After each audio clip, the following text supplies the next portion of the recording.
Hello there, and welcome to the Sleep Whisperer. Tonight, we won't be seeking answers.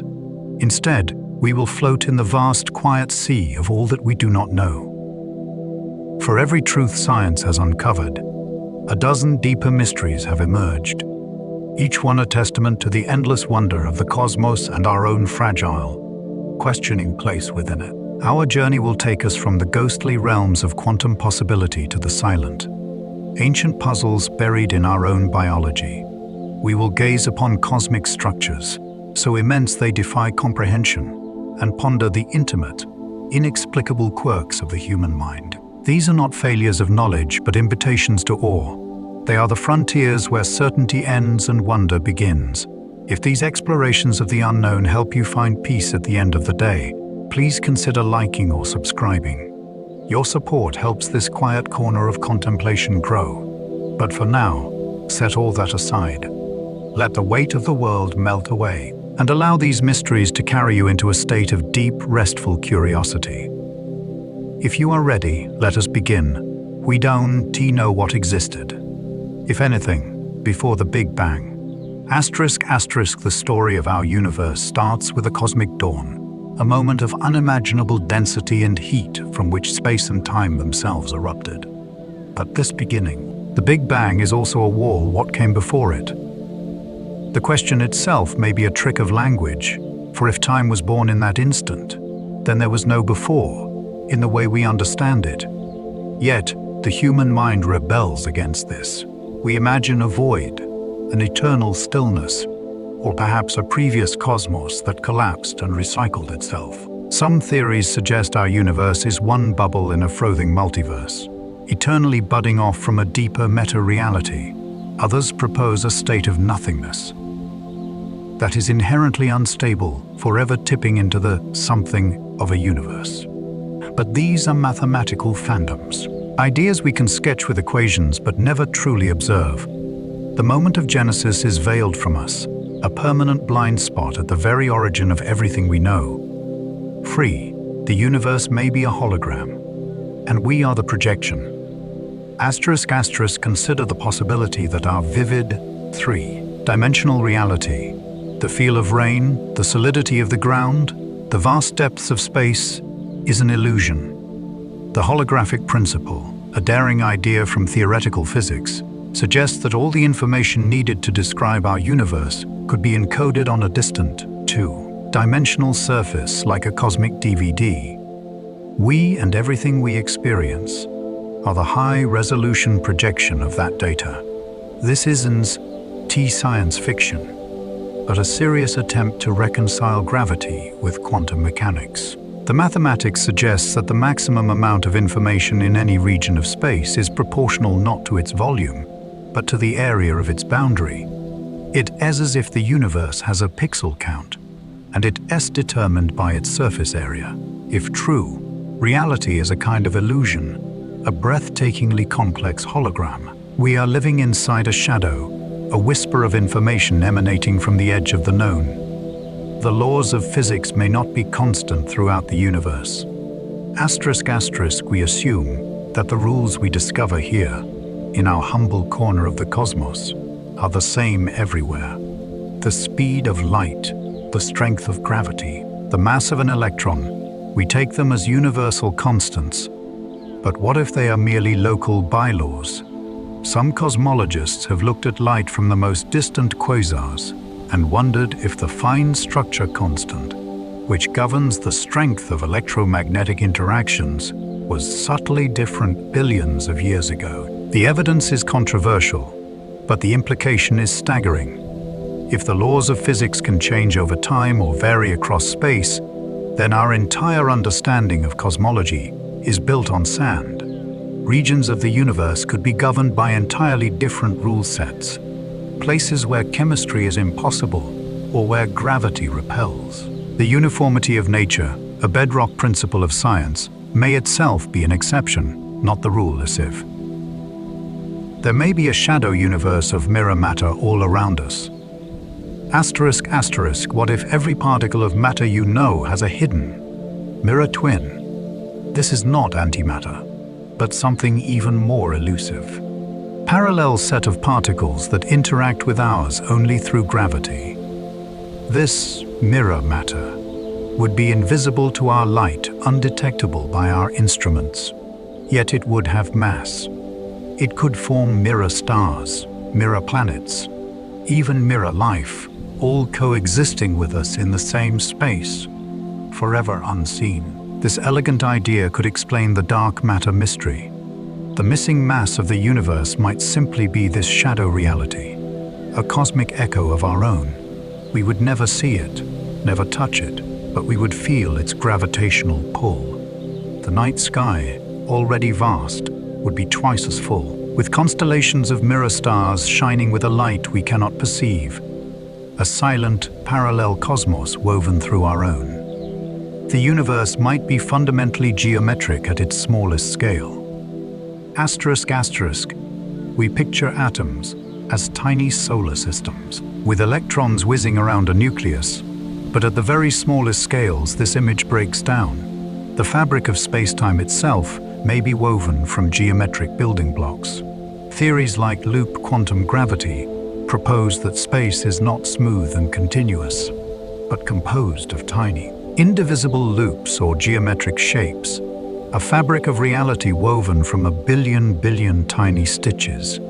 These atoms of space would be unimaginably small, far beyond our current ability to probe. In this view, the universe is not just described by mathematics. Mathematics. Its fundamental nature is geometric, an eternal, shifting pattern of relationships. The solid world you feel is the large-scale effect of this infinitesimal, geometric tapestry.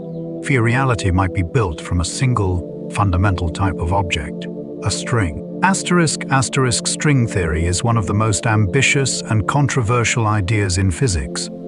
It proposes that the dizzying variety of subatomic particles, electrons, quarks, photons, are not point, like dots, but different vibrational modes of unimaginably tiny, one-dimensional strings.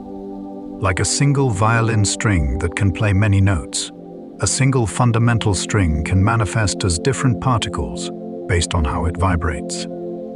The entire universe would be a symphony of these strings, and the laws of physics would be the harmonies they obey. The challenge is that these strings are thought to vibrate in 10 or 11 dimensions, far more than the 3 of space and 1 of time we experience. The extra dimensions are curled up, hidden from view. For now, string theory remains a beautiful, untested piece of mathematics, a potential theory of everything, or a magnificent dead end. The universe could be a cosmic simulation, and we are the code. Asterisk, asterisk, it is a modern digital age mystery. What if our reality is not base reality, but an advanced simulation, running on a computer of cosmic power? The idea, popularized by philosophers and some tech visionaries, is not easily dismissed. If a civilization could achieve sufficient computing power, it might create simulations so complex that within them conscious beings could emerge. If such simulations are possible, then it is statistically likely that we are in one, rather than in the original reality. There is no experiment to prove or disprove this, yet it haunts the edges of science. The smooth laws of physics could be the underlying code. The quantum weirdness could be a processing shortcut. The feeling of consciousness could be an emergent property of the algorithm. It is a mystery that questions the very nature of existence itself. Truly, the present moment may be an illusion, with past and future equally real. Asterisk, asterisk, we feel the flow of time, a river carrying us from the fixed past into the open future. But physics offers a strange alternative, the block universe theory. In this view, inspired by Einstein's relativity, time is a dimension, much like space. The past and future all exist simultaneously, laid out in a static 4-dimensional block. The feeling of a moving now is just a trick of our consciousness, a local phenomenon. Your birth, your reading of this sentence, and your final moment are all equally real, just at different temporal coordinates. This means the future is already written, not in a mystical sense, but in a geometric one. Free will becomes a profound puzzle. The relentless march of time, the most certain thing in our lives, may be the universe's most persuasive illusion. Quantum objects can be in two contradictory states at once, and we don't know what that truly means. An electron can be spinning both clockwise and counterclockwise. A particle can be in two places at once. This is superposition, the cornerstone of quantum mechanics, and it has been proven in countless experiments.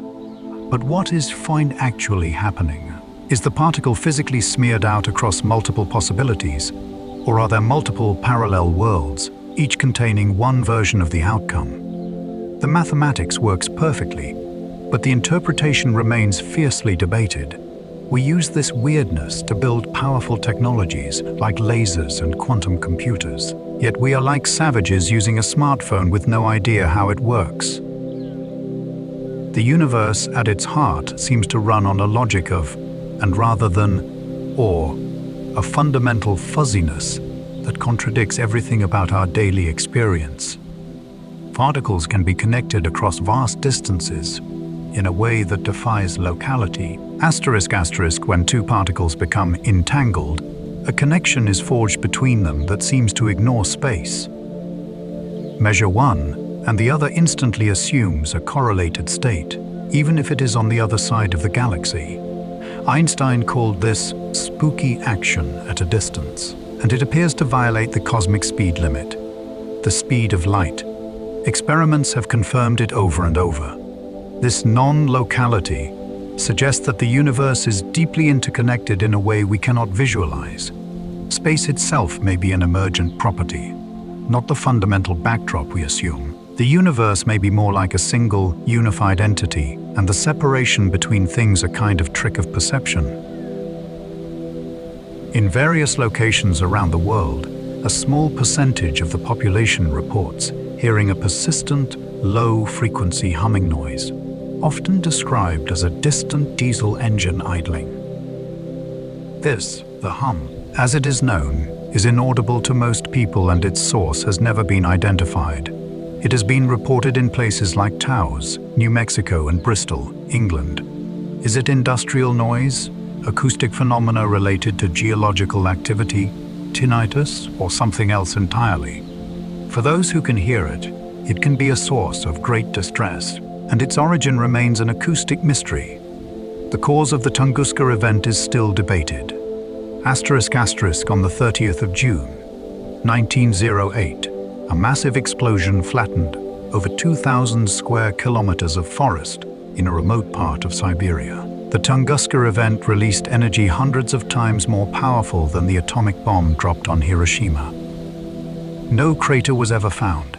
The leading theory is that it was the airburst of a small asteroid or comet, perhaps 50 to 60 meters across, that exploded 5 to 10 kilometers above the ground. However, the lack of any definitive impact of fragments has led to more speculative ideas, including a small black hole passing through the Earth or a chunk of antimatter from space. While the asteroid airburst is the most plausible, the absence of a smoking gun leaves a sliver of doubt. Naga fireballs rise from the Mekong River, and their origin is unknown.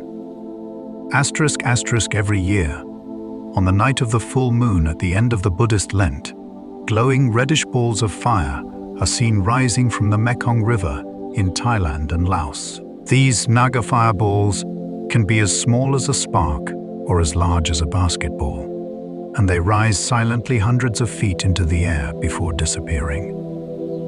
Local folklore attributes them to a mythical serpent, the Naga. Scientists have proposed that they could be the spontaneous combustion of methane or other gases bubbling up from the riverbed. But the precise conditions that cause this annual, localized and spectacular display have not been definitively proven. Find the Voynich manuscript is a book written in an unknown language and script. Housed at Yale University, the Voynich manuscript is an approximately 240-page book from the 15th century. It is filled with bizarre, colorful illustrations of unknown plants, astronomical diagrams, and naked women bathing in strange green pools. Most importantly, it is written in a unique script that has defied all attempts at decipherment by the world's best cryptographers and linguists. Is it an elaborate hoax, a coded book of secrets, a document in a lost language? The meaning and purpose of the Voynich manuscript have made it the holy grail of historical cryptography, a puzzle that has remained unsolved for centuries. The purpose of the Antikythera mechanism is clear, but its origin is not. Recovered from a 200-year-old Roman shipwreck, the Antikythera mechanism is an ancient Greek analog computer made of bronze gears. It could predict astronomical positions, eclipses, and the cycles of the Olympic Games with remarkable accuracy. We understand what it did, but we don't know who built it or where such advanced technological knowledge came from in the 1st or 2nd century BC. Nothing of similar complexity appears in the historical record for another 1,000 years. It is a stunning artifact that suggests a level of ancient technological sophistication that was lost for millennia. The construction of the pyramids of Giza still holds secrets. We have a good general idea of how the ancient Egyptians built the pyramids. They used ramps, sleds, and immense human labor. But the devil is in the details. What was the exact configuration of the ramps? How were the massive stone blocks, some weighing 80 tons, quarried, transported, and set with such precision? The logistical and engineering prowess required is staggering even by modern standards. While we have the broad strokes, the precise techniques, and the full organizational structure of the workforce remain topics of research and debate, a testament to the enduring genius of an ancient civilization. The fate of the Neanderthals is an enduring mystery. For thousands of years, Neanderthals and Homo sapiens coexisted in Europe. Then, about 40,000 years ago, the Neanderthals disappeared. Why? Did our ancestors outcompete them for resources? Were they more susceptible to diseases we brought? Was there direct violence and genocide? Or did they simply interbreed with us and were absorbed into our larger population? Modern non-African humans carry 1 to 2% Neanderthal DNA. The extinction of our closest evolutionary relatives was likely a complex combination of these factors. But the precise sequence and weighting of events is a puzzle locked in the ancient past. Further, the purpose of the Nazca lines is unknown. Etched into the arid plains of southern Peru are hundreds of enormous geoglyphs. Lines, geometric shapes, and figures of animals and plants. The Nazca lines, created between 500 BC and 500 AD, are so large they can only be properly appreciated from the air. Why were they made? Were they astronomical calendars, pathways for religious processions, offerings to gods in the sky, perhaps to bring water? The most accepted theories relate to ritual and astronomy, connected to the vital need for water in the desert. But their true, specific meaning and function for the Nazca culture remains an open question. A giant message written on the landscape whose code we have lost. The identity of Jack the Ripper has never been confirmed. In the foggy alleyways of London. Whitechapel district in 1888, a serial killer murdered and mutilated at least 5 women. The killer, dubbed Jack the Ripper, was never caught. The case spawned a global media frenzy and countless theories, implicating everyone from a Polish immigrant to a royal physician. Despite over a century of investigation by historians and amateur sleuths, using modern forensic techniques, the true identity of Jack the Ripper remains one of history's most famous and tantalizing unsolved crimes. The concept of mathematical truth is philosophically puzzling. Is mathematics invented or discovered? Do mathematical objects, like numbers, circles, and primes exist in a platonic realm of ideal forms, waiting for us to discover them?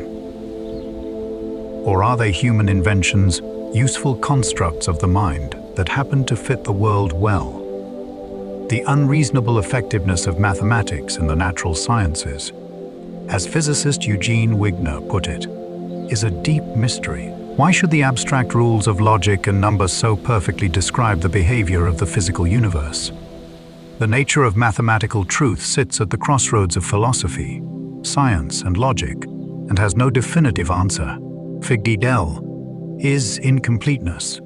Theorems set fundamental limits on knowledge. In 1931, the mathematician Kurt Gödel proved that in any sufficiently powerful formal mathematical system, there will always be true statements that cannot be proven within the system.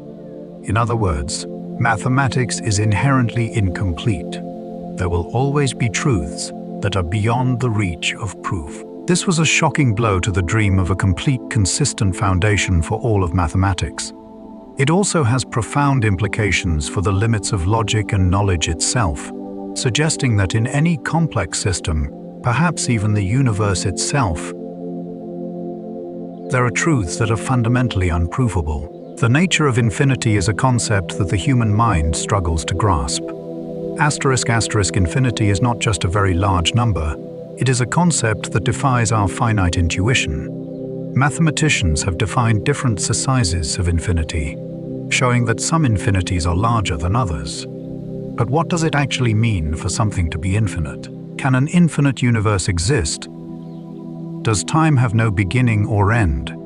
The human brain evolved to deal with finite quantities, and a finite world cannot truly visualize or comprehend infinity.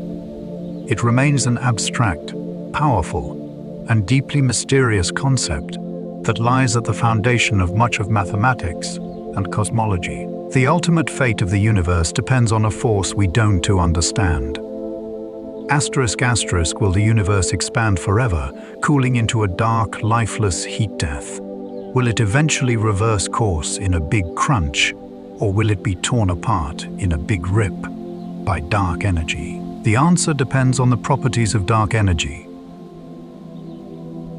which we do not understand, and the ultimate curvature of the cosmos. The fate of every galaxy, every star, every atom, and every memory of every civilization that ever existed hinges on the nature of this mysterious force. And its answer is written in a language we have not yet learned to read. The possibility of time travel is not ruled out by physics, but it is fraught with paradox.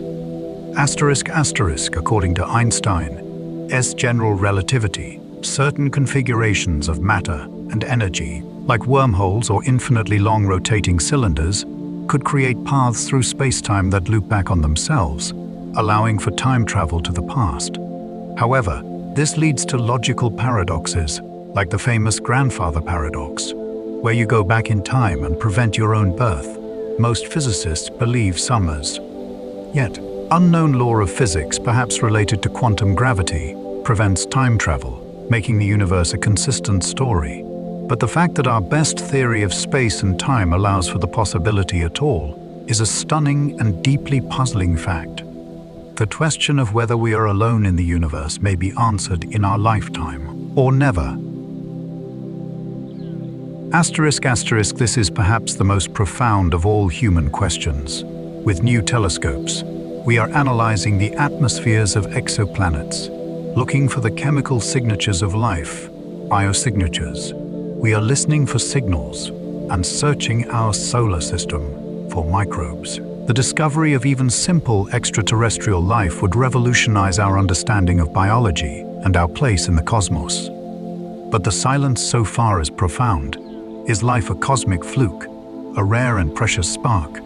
Or is the universe teeming with life, and we just haven't learned how to see it?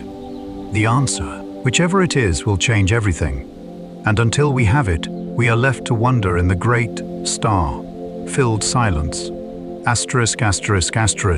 You have just journeyed through a tapestry of the unknown. From the quantum realm to the cosmic horizon, from the depths of the ocean to the inner landscape of the mind. These mysteries are not voids to be feared, but spaces to be filled with wonder. They remind us that the universe is not a puzzle to be solved, but a story to be continued, with each chapter revealing new depths of beauty and complexity.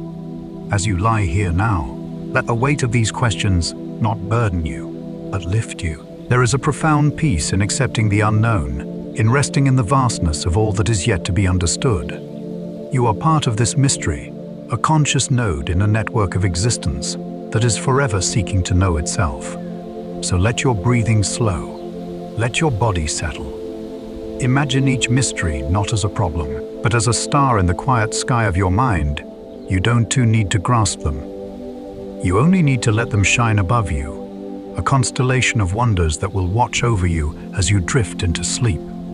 There is nothing more to do, no answers to find tonight. Only the gentle, humming mystery of existence, cradling you in its silent, boundless embrace. Good night.